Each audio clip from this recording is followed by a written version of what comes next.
Bueno chicos, parte 2 de el imperfecto de subjuntivo, los apuntes. Hoy en este video vamos a hablar de cómo formarlo, cómo formar este tiempo verbal. Eso es cómo lo hacemos.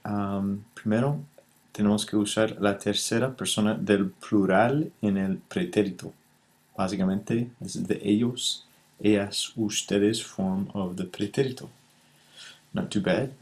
You've had the pretérito for a few years now, and so if we have hablar, we think third person plural, so that's hablaron, recibir, recibieron. So the AR verbs, aron, ERIR, ieron. No problem.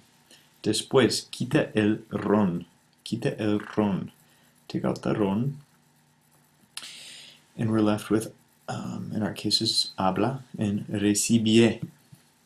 And then añade ra o se. And I'll explain this in a second. So we'd have hablara o hablase and recibiera o recibiese. Now, the thing about the imperfecto de subjuntivo is there are two possible conjugation endings. Ara or ase or iera or iese. Now, one thing I want you to note, the se endings are very infrequently used. For our purposes, we'll focus solely on the ra endings, which occur almost exclusively in Spanish today. In old literature, you might see the se. In some poetic language, you may see the se.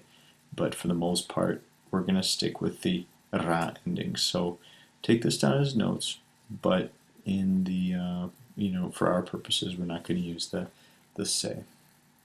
So let's go on down. Let's look at the hablar first. So here's how we do it. We could say, era importante que yo hablara, era importante que tú hablaras, que él hablara, que nosotros habláramos, note the accent on the a, vosotros hablaréis, ellos hablaran, and of course the tense we won't use is the hablase, hablases, hablase, hablásemos, hablases, hablasen, but I do want you to know it exists. Moving on, recibir, we've got recibiera, recibieras, recibiera, recibiéramos, recibierais, and recibieran. So, using in context, era importante que mis amigas no hablaran tanto en la clase. So it was important that my friends not talk so much in class. So let's get a page here. Let's put it all together.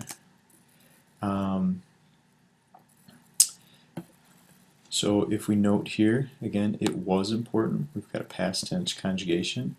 Not talk so much in class.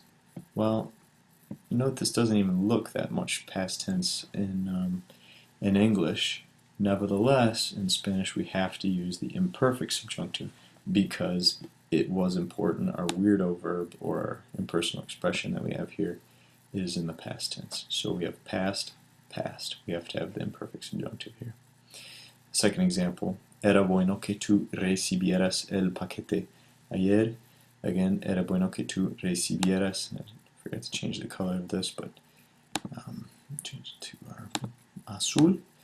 And so we use recibieras el paquete ayer. It is good that you received the package yesterday. Again, past tense and past tense. So really not too difficult here. We're just taking the ellos, ustedes of the pretérito. The only thing that's going to be tricky for some of you is just to remember all of those irregulars that you wanted to forget in the pretérito and they come back to haunt you. So, if, our fuérons and dijerons and produjerons and trajerons and pusierons, and I'll put on some flashcards on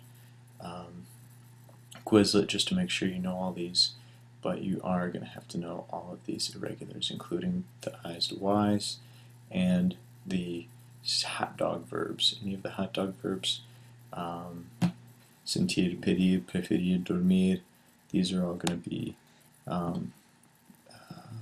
have that change in them because it's based on the third person. So anyway, we'll get a little practice in after this. Make sure you're looking at the Quizlet flashcards, and good luck. Ciao.